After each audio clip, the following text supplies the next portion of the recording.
வணக்க நண்பர்களே, நம்ம இப்போ எங்கே இருக்கோம்னா ஸ்ரீவில்லிபுத்தூர் ஆண்டாள் ஸ்ரீ அருள்மிகு நாச்சியார் ஆண்டாள் அந்த கோயிலில் தான் இருக்கோம். இப்போ நேராக மூலஸ்தானம் எங்கே இருக்குன்னா, நேராக வந்து ஆண்டாள் கோயில் தான் இருக்குன்னு நினைப்போம். மூலஸ்தானம் அது கிடையாது. நேராக வந்து யோக நரசிம்மர் சன்னதி தான் இருக்குது. ஆமாம், இதே மாதிரி நம்ம திருப்பதி ஏழுமலையானுக்கு இந்த கோயிலேருந்து தான், நம்ம ஆண்டாள் கோயிலேருந்து தான் மாலை போகும். ஆண்டாளுக்கு சாத்தினதுக்கப்புறம் தான் அந்த மாலையை எடுத்து நேராக பெருமாளுக்கு சாத்துவாங்க. அதே மாதிரி நம்ம அழகர் கோயில் ஆற்றுல இறங்குற அன்னைக்கு நம்ம இந்த மாலை தான் போய் இறங்கும். மதுரை அழகர் கோயில் ஆற்றுல வரல அன்னைக்கு இங்கேருந்து தான் மாலை போய் சாத்துவாங்க. ரொம்ப அற்புதமான கோயில், ரொம்ப விசேஷமான கோயில். அதே மாதிரி இங்கே வந்து உள்ளக்க கண்ணாடி மாளிகைன்னு ஒன்று இருக்குது. உள்ளக்க அது கோயில் தான். அங்கே வந்து கோயம்புத்தூர்காரங்க டொனேஷனாக கொடுத்துருக்காங்க, நன்கொடையாக பண்ணியிருக்காங்க. சூப்பராக இருக்கும். வர்றவங்க கண்ணாடி மாளிகை இப்போ பாருங்கள்.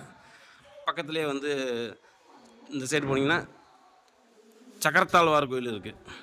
சக்கரத்தாழ்வாரும் இருக்குது. அது தாண்டி தான் ஆண்டாள் கோயில். ரொம்ப அற்புதமான கோயில், சூப்பராக இருக்குது, நல்லா இருக்குது. வர்றவங்க கண்டிப்பாக முள்ள பாருங்கள். இங்கே தான் வந்து ஆண்டாள் பிறந்த இடம்னு சொல்கிறாங்க. இங்கே தான் பிறந்திருக்காங்க. நந்தவனத்தில் பூக்களை பறிக்கும்போது இங்கே தான் வந்து பிறந்திருக்காங்க. அது வந்து பெரியார் தான் வந்து எடுத்து வளர்த்துருக்காரு.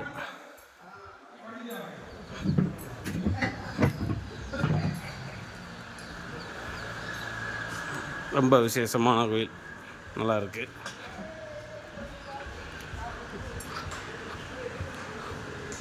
அதே மாதிரி ஆண்டாளுக்கு கோயில் வந்து இங்கே தான் இருக்குது, தமிழ்நாட்டில் வேறு எங்கேயும் கிடையாது. ரொம்ப ஒரு அற்புதமான இடம் ஸ்ரீவில்லிபுத்தூர்.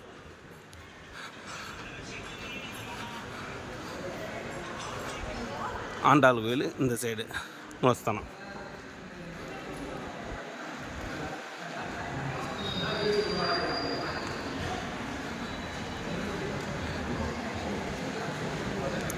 இங்கே அதை காட்டி இன்னும் ஃபேமஸான என்னதுன்னா வெங்கடேஸ்வர பால்கோவான்னு ரொம்ப விசேஷமானது.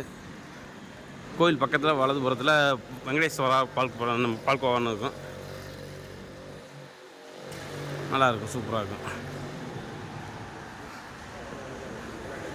ஓகே நண்பர்களே, வீடியோ பிடிச்சிருந்துச்சுன்னா லைக் பண்ணுங்கள், ஷேர் பண்ணுங்கள், மறந்துடாமல் சப்ஸ்கிரைப் பண்ணுங்கள் நண்பர்களே. அடுத்தடுத்த வீடியோவை போட்டுவிடுவோம்.